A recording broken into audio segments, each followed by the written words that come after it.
Hey guys, Godzilla851 here with the final film of the Godzilla franchise before the summer of 2016. Of course, I'm speaking of Legendary Godzilla, or Godzilla 2014, or just Godzilla.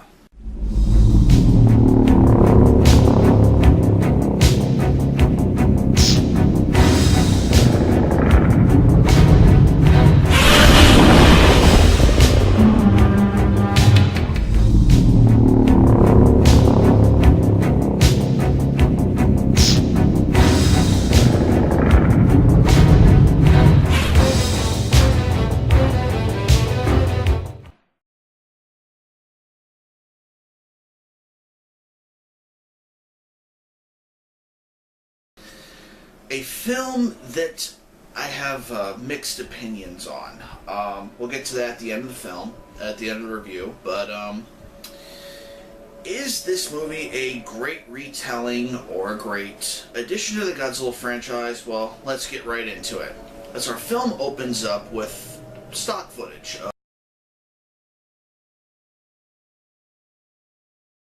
of 1954, as submarines and different vessels are tracking this large object. This large object is Godzilla, as we start to see him underwater. And they begin launching bombs, trying to kill Godzilla.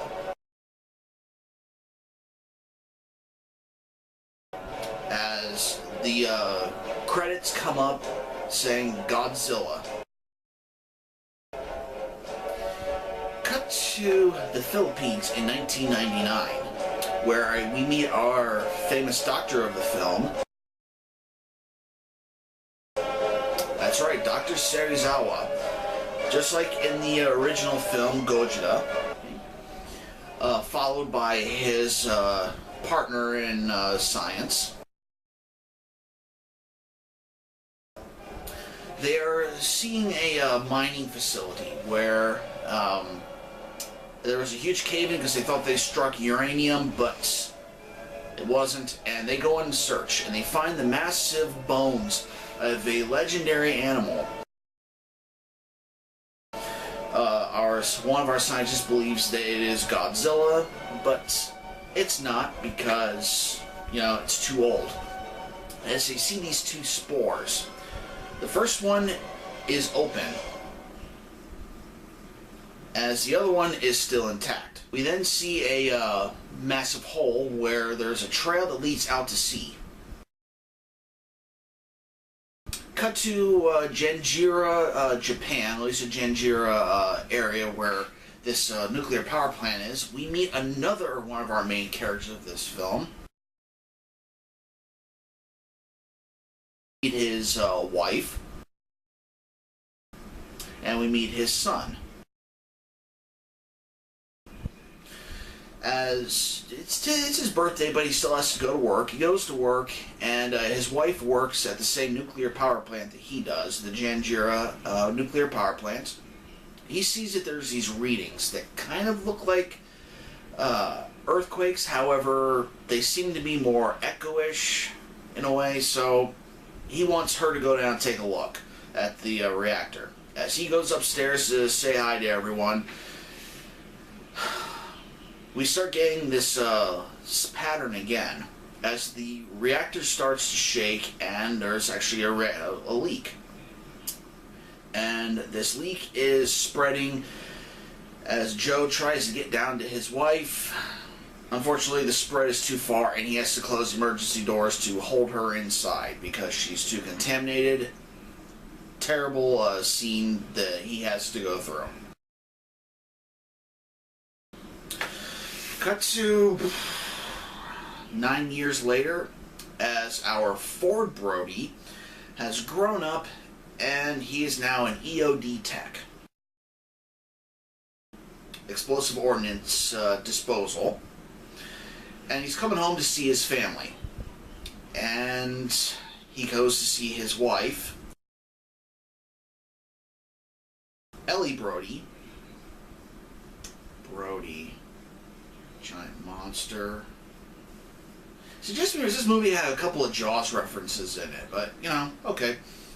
As Ford is, getting situated with his family back at home, he starts to party on with his wife when they get a call from the consulate in Japan that Joe has been arrested. So Ford hops on a plane, he goes right to Japan and bails his father out, and he pleads with his father to give up all this nonsense and that it's time to come home, you know, got a grandson that's waiting for you, you know, all that other stuff. They sleep on it when the next morning Joe wants to go back out to the place where he was arrested at. The city where the Janjira power plant was has now been completely evacuated. No one can live there because they say it's lethal to live there. So, with a little doing, Joe convinces Ford to go back to their home. But when they get there, they realize, well, Joe does, that the air is completely breathable. He sees a couple of dogs still living in the area. So, what is the government hiding? As they go back to the home and they find these discs that show the power plant, you know, and all the other echolocation, stuff like that, because that's something he's been taking up because he feels that it's echolocation, something's talking, so...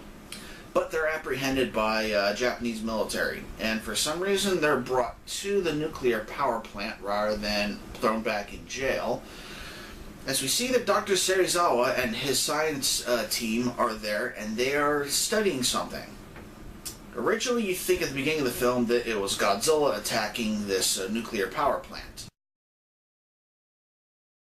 But no, it's a massive cocoon, a chrysalis. And it's feeding off the nuclear energy. As Joe is being questioned, we get this famous line, you know, you're lying, what, I know what really happened here, and all that other stuff. Awesome scene. I definitely recommend you watch that scene. Awesome delivery. As the cocoon begins to come alive after sucking the power plant dry, Serizawa, with a heavy heart, orders to kill it. Because we don't know what it's going to do. If it ruptures, it can release all of this nuclear energy and kill millions. Well, electric show goes. They think it's dead because flatline. They send red shirts in to take a look. And then the chrysalis / cocoon breaks open, revealing one of our kaiju for the film. Yes, Muto. It begins stomping around, looking, let's be honest, it's okay looking. It looks like a cross between Cloverfield and a Graboid from Tremors.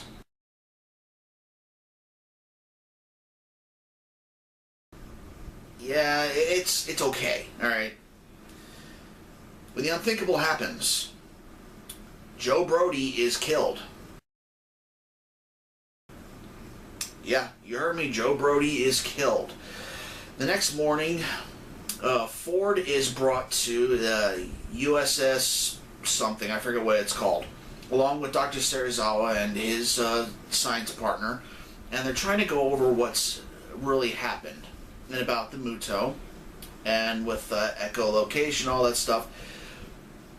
Ford is eventually released, and he goes to Hawaii to catch a flight to go back to San Francisco, where his family is. As they come to realize that the Muto has kidnapped a sub. He kidnapped a sub. He stole it, and he's feeding on the nuclear energy. And this big scene where the Muto is stomping around the airport. However, since the Muto is doing its thing, it kind of wakes up something of its own. As the ocean begins to run away, and this massive body rises from it. Unfortunately, you don't see it rise. And begins heading towards the center of the city where the airport is. Military tried to shoot it down, and no avail. You think you're going to take down a huge object like that with a submachine gun? It ain't going to happen. As the Muto continues to wreak havoc, People are screaming, and this massive foot stomps down, silencing everyone. As the Muto looks at what is stomping, we see the feet. It rises up to the chest, and we reveal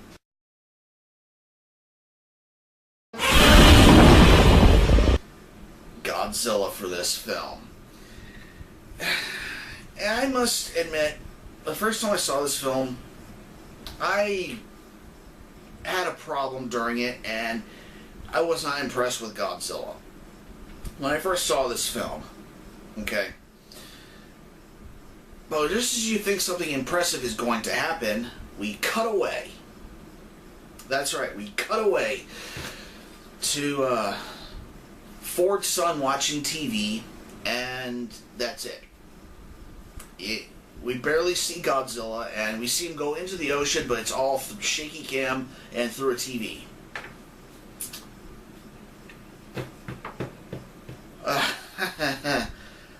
Okay,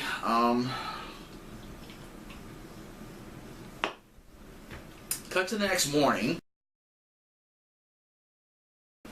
The Muto is gone and Godzilla is gone as Ford realizes that the military is being scrambled to go to San Francisco. So he joins along. He goes back to San Francisco with the military. They come to find out that the Muto was actually calling out to something. And they're like, well, why would the Muto wake up Godzilla? Well, he wasn't. He was trying to wake up another Muto. So in Vegas, they have a huge nuclear deposit where there is a female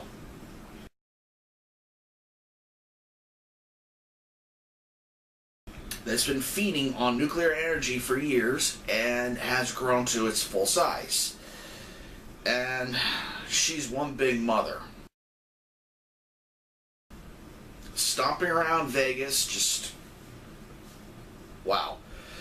As we see scenes of Godzilla swimming towards San Francisco, we don't see the male Muto, and just get a couple of moments where they're talking a little more talking, as they come up with an idea. They're going to rig a nuclear bomb, send it off course away from San Francisco to draw in both Mutos and Godzilla, and they plan on killing all three monsters because it's a kiloton. It's a bigger bomb than the one in 1954. I think the wording was makes the one in 54 look like a firecracker. Okay. So, a little bit of this, a little bit of that. The female Muto is really scary, attacking Ford one night and killing all of his team members. As we cut to another day where it's raining out, all the power keeps on going off in the city because the male Muto keeps on, using his power. We finally get Godzilla. Finally rises near the Golden Gate Bridge as they arm the bomb, and the male Muto steals it and brings it to his female lover. Because she's carrying eggs, lots and lots of eggs. And she starts digging a nest, and well, I'm not going to say they do the nasty there because Godzilla rises in the city. And the male Muto goes and they go to battle with Godzilla. As the female stays behind, and as the doors are shutting, you think we're going to cut back out and watch Godzilla battle the male Muto. And no, they cut away again. Okay. Okay. Okay. Okay. Okay. Since these Mutos are giving off EMPs, to go to the bomb on foot is ruled out. So Ford and his other Halo jumpers do a Halo jump from really high up in the air, and they go into the city. As we can see through Ford's eyes, we see Godzilla and the Muto battling each other. Very blurry, very shaky. Okay. As our military team, they begin moving towards the nuke, we finally get a few moments of where Godzilla shows himself in his glory. As the military team sneak in to disarm the bomb, the female Muto battles with Godzilla. We finally start to get semblance of Godzilla battling a monster in this film. It's cool, but then we keep cutting away. Just as it starts getting good, we cut away. The male Muto, he joins in. He begins attacking Godzilla. And it looks like they're about to kill Godzilla in this film.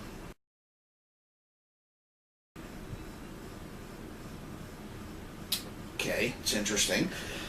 However, Ford sets up a little explosion in the area and destroys all of the eggs. But they're able to get the nuke out. As the female leaves and she goes to look on at the destroyed eggs, she sees Ford. Things are about to go real bad for Ford as the sky begins to light up blue. As Godzilla's tail begins to charge, to going up to his dorsal plates and then discharging through his mouth, Godzilla finally breathes fire in this film.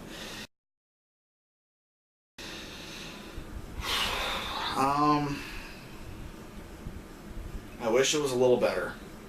Okay, it looks kind of like he's spraying napalm at the female Muto. It's okay. I guess maybe he's out of practice, but you know, okay. As the male Muto and Godzilla continue battling, as the humans are trying to get away with the nuke, Godzilla kills the male Muto. A strong tail swipe. Godzilla's tired, however, a building falls on top of him, seemingly killing Godzilla. Second fake out. It's like, okay. As Ford is heading towards his military team, they all get killed by the charging female Muto. As Ford gets on this boat with the nuke called the Go Whale. Go Whale. Yeah, that's a nice Easter egg. That's what Gojira means. Well, it's gorilla and whale together, but they shortened gorilla to go and whale, so it's kind of a little nod to Godzilla there. You know, I like that. As Ford is taking the nuke off of land, the female wants to get it back. When suddenly Godzilla is apparently a ninja in this film, and he kills the female Muto by giving the, quote, kiss of death. Breathing atomic breath down her throat and destroying her from the inside out, holding nothing but her head and roaring in victory loud into the sky. He walks back into the city, but then falls over as Ford falls over, minutes away from the bomb exploding, but an evac chopper gets him out as the bomb explodes not anywhere near it needs to be, away from San Francisco to make sure everyone's safe, but, you know, they are, so, okay. Ford meets up with his son, seemingly making it look like Ellie Brody died in the monster battle, but she's okay as Godzilla rises from the debris. Dr. Serizawa with a huge smile on his face as Godzilla roars one last time in victory, and then he goes back out to sea, ending the film.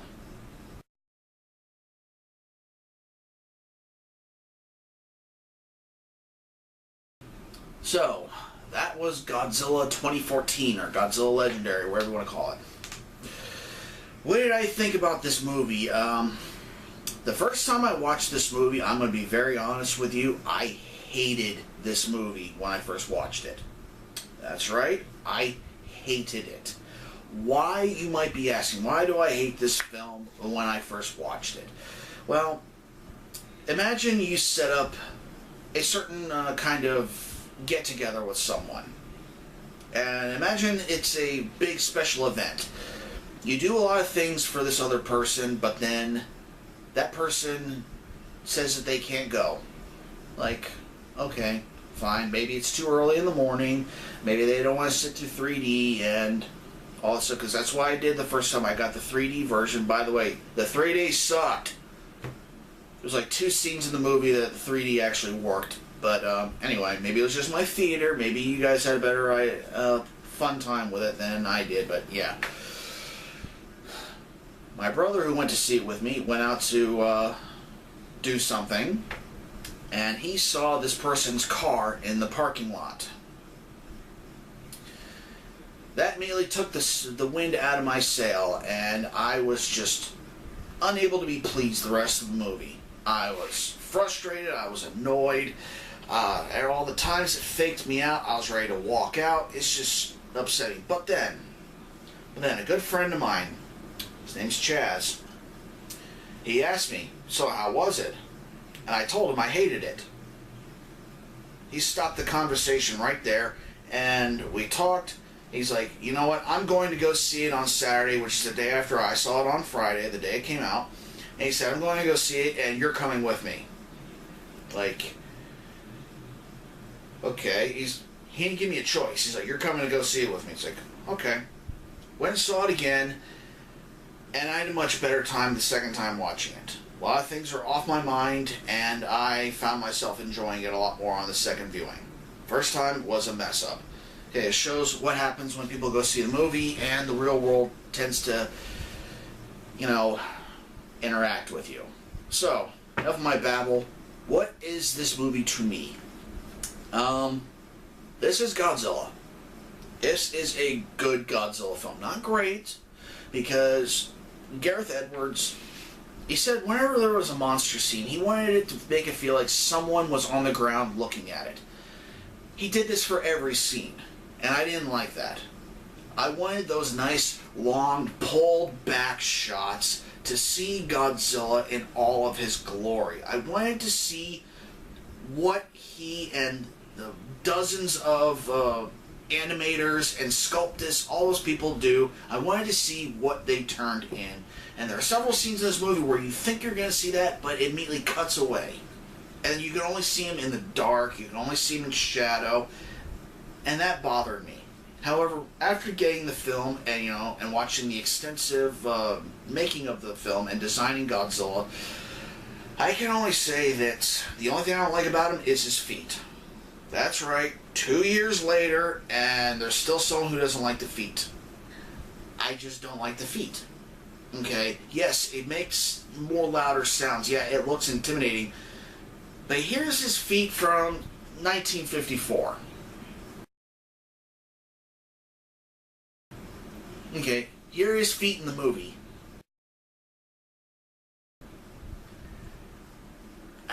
They don't feel right. But they grew on me, just like the rest of the Godzilla suit did, or not really suit, the animation did. I grew to like this film. Now, human actors. Oh boy. Bryan Cranston. Awesome. Ken Watanabe. Awesome. Aaron Taylor Johnson. Not awesome. Okay? He had a lot of bad moments in this film. Moments where he's going to reach in the screen and smack him.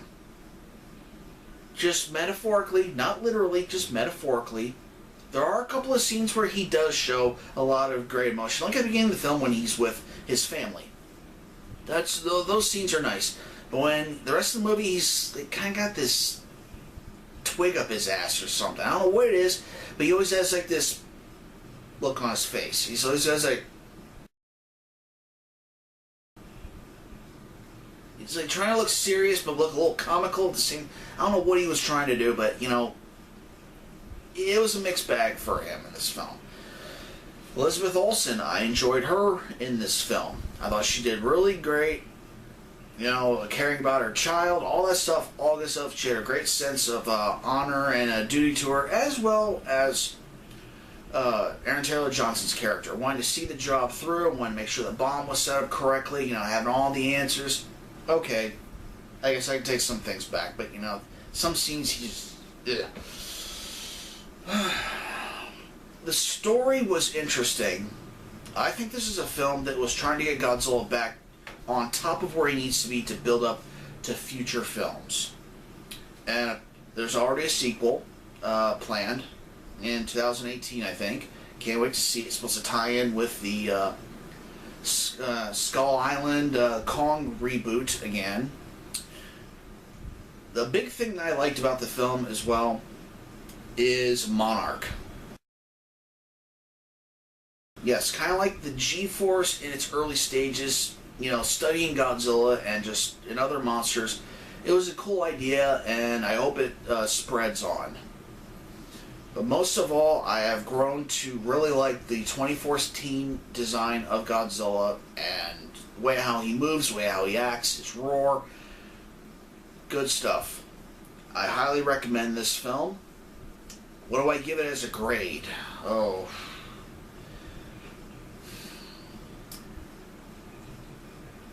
I recommend this film, but if you've seen the other films, I give this a B. If you're just jumping on to watch and just judge this on its own thing, then you probably will really like it and give it an A. But as a final, I give it a B. Well, that was a mouthful. Hope you guys enjoyed. This is going to be the last Godzilla retrospective for a while. Gotta wait till 2016 comes out. But until then, we have other reviews set up, other things, talks about Godzilla we're going to do. But other than that, this is Godzilla851 saying please like, comment, and subscribe, and good night.